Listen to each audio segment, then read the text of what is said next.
1000 cases आए हैं। ये रिपोर्ट थोड़ी देर में अभी जारी होगी, जो डेली बुलेटिन जारी होता है। पिछले 24 घंटे में 24,000 केसेस आए हैं। उसके पिछले 24 घंटे में आए थे 19,500 केस। तो आप देख सकते हो कि एक ही दिन के अंदर केसेस 19,500 से बढ़ के 24,000 हो गए हैं। पॉजिटिविटी रेट 24% से ज़्यादा हो गया है। तो स्थिति काफ़ी गंभीर है, चिंताजनक है। अब दिल्ली के अंदर ऑक्सीजन की कमी होने लगी है, रेमडेसिविर की कमी होने लगी है। आज मैंने काफ़ी लंबी एक एक चीज़ के ऊपर मीटिंग ली थी सभी ऑफिसर्स के साथ। तो जो हमारे 3-4 दिन पहले हमारी असेसमेंट थी, क्योंकि केसेस बहुत ज़्यादा तेज़ी से बढ़ रहे हैं, इस वजह से इन सारी चीज़ों की कमी भी, जो हमें लगता था कुछ दिन पहले तक की स्थिति ये चीज़ें उचित मात्रा में मौजूद हैं, आज ऑक्सीजन की, रेमडेसिविर की और टोसिलीजुमैब, इन तीनों की कमी नज़र आई। किसी भी हेल्थ इंफ्रास्ट्रक्चर की एक सीमाएं हैं। दिल्ली के अंदर भी सीमित बेड्स हैं, दिल्ली के अंदर भी सीमित आईसीयू के बेड्स हैं। जिस तेजी के साथ कोरोना बढ़ रहा है, जाहिर है कि एक सीमा के बाहर आके हर हेल्थ सिस्टम की एक सीमा होती है। तो बेड्स बहुत तेजी के साथ, जो ऑक्सीजन बेड्स हैं, जो आईसीयू बेड्स हैं, बहुत तेजी के साथ खत्म होते जा रहे हैं।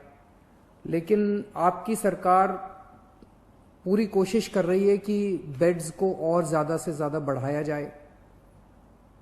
पिछले कुछ दिनों में हमने कई कदम उठाए जिसकी वजह से बेड्स को काफ़ी ज़्यादा बढ़ाया गया और अभी तक दिल्ली में बेड्स की कमी नहीं होने दी गई। अभी भी आने वाले कुछ दिनों के अंदर हमने बेड्स को बढ़ाने के लिए कई कदम उठा रहे हैं और अगले कुछ दिनों के अंदर ही, 2-4 दिनों के अंदर ही, मैं उम्मीद करता हूं कि बड़े स्केल के ऊपर बेड्स हम बढ़ा पाएंगे। कोशिश करेंगे कि अगर कोई मरीज को बेड चाहिए, सीरियस मरीज हो, उसको ऑक्सीजन चाहिए, तो ऑक्सीजन की दिक्कत नहीं होनी चाहिए उसको। हमारा इस वक्त सबसे मेन मकसद है, इसमें सबसे ज़्यादा ज़रूरी हो जाता है कि मरीज को ऑक्सीजन की ज़रूरत होती है। तो हम जितने ज़्यादा से ज़्यादा बेड्स क्रिएट कर रहे हैं, हम कोशिश कर रहे हैं कि उनको ऑक्सीजन बेड्स बनाया जाए, ताकि एक लेवल के सीरियस मरीजों को उसके ऊपर इलाज किया जा सके। तो यमुना स्पोर्ट्स कॉम्प्लेक्स में और कॉमनवेल्थ गेम्स में लगभग 1300 ऑक्सीजन बेड्स का इंतजाम किया जा रहा है। राधा स्वामी सत्संग ब्यास में शुरू में अभी 2500 बेड्स का इंतजाम कर रहे हैं और उसके तुरंत बाद फिर 2500 बेड्स का और इंतजाम करेंगे। जो अभी कुछ दिन पहले मैं जब आपके सम्मुख आया था, मैंने बताया था कि किस तरह से होटल्स को, बैंक्वेट हॉल्स को हॉस्पिटल्स के साथ अटैच किया जा रहा है। तो लगभग 2100 बेड्स इस तरह से होटल्स और बैंक्वेट हॉल्स को हॉस्पिटल्स के साथ अटैच करके हम 2100 ऑक्सीजन बेड्स बनाने में सफल हुए हैं, जो कि कल या परसों में ऐप में भी आ जाएगा। और वो ओवरऑल हॉस्पिटल की निगरानी में होंगे। जो भी बैंक्वेट हॉल में और होटल में उनका इलाज हो रहा होगा तो वो हॉस्पिटल की निगरानी में होंगे, तो एक तरह से हॉस्पिटल का हिस्सा होंगे।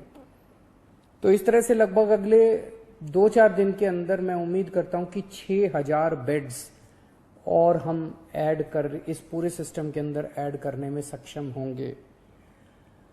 लेकिन जिस तेजी के साथ कोरोना बढ़ रहा है, अभी किसी को नहीं पता इसकी पीक कहां पे आएगी। जैसे मैंने बताया, परसों 19,500 थे, कल के केसेस पिछले 24 घंटे के 24,000 आए हैं। कल कितने होंगे, फिर परसों कितने होंगे और फिर उसके बाद कितने होंगे, किसी को नहीं कह सकते।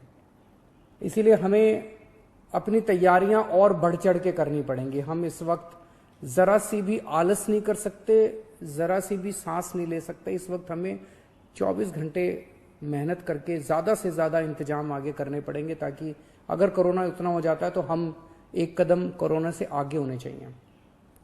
अभी थोड़ी देर पहले मैंने डॉक्टर हर्षवर्धन साहब से फ़ोन पे बात की और उनसे मैंने निवेदन किया, ये तीनों चीज़ें मैंने उनसे मांगी, तीनों चारों चीज़ें। एक तो मैंने उनसे निवेदन किया कि दिल्ली के अंदर बेड्स की बड़ी मात्रा में कमी हो रही है। नवंबर के अंदर जब कोरोना आया था तो 4100 बेड केंद्र सरकार ने हमें मुहैया कराए थे। इस वक्त केवल 1800 बेड दिए हैं, जबकि ये वाली वेव पिछले वाली वेव से 3 गुना ज़्यादा घातक। अभी तक उसमें 8500 केस पीक पे आए थे, हम 24,000 पे पहुंच चुके हैं। तो उनसे मैंने निवेदन किया, केंद्र सरकार के लगभग 10,000 बेड्स हैं दिल्ली में, इसमें से कम 50% बेड्स कोरोना के लिए रिजर्व किए जाएं। जैसे अगर मैं बताऊं, जो मेन ऑल इंडिया मेडिकल है उसमें 1162 बेड्स हैं टोटल, उसमें से केवल 23 बेड्स कोरोना के लिए रिजर्व किए गए हैं। सफदरजंग हॉस्पिटल है, उसमें 2900 बेड्स हैं टोटल, उसमें से केवल 204 बेड्स कोरोना के लिए रिजर्व किए गए हैं। तो मेरा एक उनसे निवेदन था कि कम से कम 50% बेड्स कोरोना के लिए अगर रिजर्व किए जाएं तो एकदम से 3-4 हज़ार बेड्स एक्स्ट्रा कोरोना के मरीजों को मिल सकते हैं और उसी तरह से आईसीयू के अंदर भी बेड्स दिए जाएं। दूसरा, उनको मैंने बताया कि किस तरह से दिल्ली के अंदर ऑक्सीजन की कमी हो रही है। अगर ऑक्सीजन की तुरंत सप्लाई दिल्ली में की जाए, और प्राइवेट हॉस्पिटल्स में आज मुझे बताया गया है कि ज़्यादा कमी हो रही है, तो अगर ऑक्सीजन की सप्लाई तुरंत करवा दी जाए।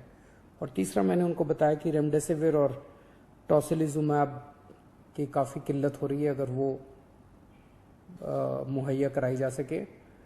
हमें केंद्र सरकार से हमेशा कोरोना की लड़ाई के दौरान मदद मिली है और मैं पूरी उम्मीद करता हूं कि इस बार भी केंद्र सरकार दिल्ली में हमें पूरी मदद मिलेगी।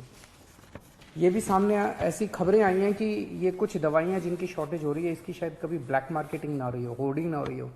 तो आज अफसरों की मीटिंग में सख्त निर्देश दिए गए हैं कि उनके ऊपर रेड मार के और सख्त से सख्त कार्रवाई की जाए अगर कोई भी इन दवाइयों की होर्डिंग या ब्लैक मार्केटिंग करते हुए पाया जाता है। तो एक शिकायत ये आ रही है और ये सही भी है कि टेस्ट्स में अचानक दिल्ली के अंदर, दिल्ली देश में अकेला शहर था जहाँ 24 घंटे में टेस्ट के रिजल्ट आया करते थे।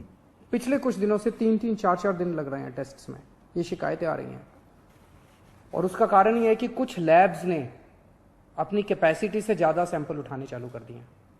उनकी कैपेसिटी मान लीजिए 5,000 की है दिन की, वो 10,000 ले लेते हैं, 15,000 सैंपल डेली ले लेते हैं और वो एक देने सैंपल का रिजल्ट देने में उनको 3-3, 4-4 दिन लग जाते हैं।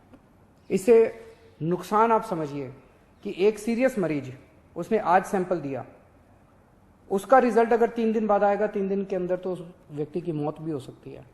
तो उनकी जिंदगी के साथ खेल रहे हैं। ऐसी लैब्स के खिलाफ सख्त कार्रवाई की जाएगी जो अपनी कैपेसिटी से ज़्यादा सैंपल उठाते हैं और 24 घंटे के अंदर रिपोर्ट नहीं देते। और सभी डीएम्स को भी इंस्ट्रक्शंस दिए गए हैं कि किसी भी लैब को सैंपल देने के पहले देखें कि उनके पास कुछ पेंडिंग सैंपल्स तो नहीं पड़े हुए हैं। उन लैब्स को बिल्कुल सैंपल ना दिए जाएं जो 24 घंटे के अंदर अपनी रिपोर्ट नहीं दे रहे हैं। कुछ हॉस्पिटल्स देखने को मिले, हमारा एक ऐप है दिल्ली सरकार का, उस ऐप में आपको रियल टाइम बेसिस पे पता चलता है कि किस अस्पताल के अंदर कितने बेड भरे हुए हैं, कितने बेड कोरोना के खाली हैं, कितने आईसीयू बेड हैं, कितने खाली हैं, कितने भरे हुए हैं। रियल टाइम बेसिस के ऊपर इस ऐप पे आप देख सकते हो। और ये ऐप हम नहीं चलाते, हर हॉस्पिटल को हमने पासवर्ड दिया हुआ है, वो हॉस्पिटल वाले खुद उसमें डेटा भरते हैं। तो जिस हॉस्पिटल ने अपने ऐप में, हमारे दिल्ली सरकार के ऐप में भरा हुआ है कि अभी मेरे पास 40 बेड खाली हैं, और कोई वहां जाता है और बेड मांगता है और अस्पताल मना कर देता है, तो ये इसके खिलाफ अब सख्त कार्रवाई की जाएगी। इस तरह की शिकायतें आ रही हैं कि ऐप में दिखा रहे हैं कि बेड है लेकिन अस्पताल बेड दे नहीं रहे, वहां जाते हैं तो कहते हैं बेड खाली नहीं है। ऐसे अस्पतालों के खिलाफ जो गलत जानकारी भर रहे हैं, जो फोन पे ठीक जानकारी नहीं दे रहे हैं और ऐप में होते हुए भी अगर वो मरीज को बेड नहीं देते हैं, ऐसे अस्पतालों के खिलाफ अब सख्त कार्रवाई की जाएगी। कोरोना से निपटने के लिए हमें मजबूरी में ये वीकेंड कर्फ्यू लगाना पड़ा। चारों तरफ से खबर आ रही है कि लोग इसका अच्छे से पालन कर रहे हैं। अगले कुछ दिनों तक हम स्थिति पे नज़र रखे हुए हैं।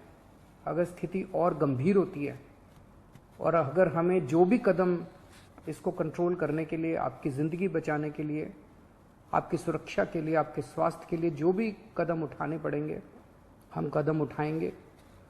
और मैं उम्मीद करता हूं कि आज तक जैसे आपने मेरा साथ दिया, हर कदम पे जो भी कदम हमने उठाया आपने साथ दिया, आप इसी तरह से हमारा साथ देते रहेंगे। नमस्कार।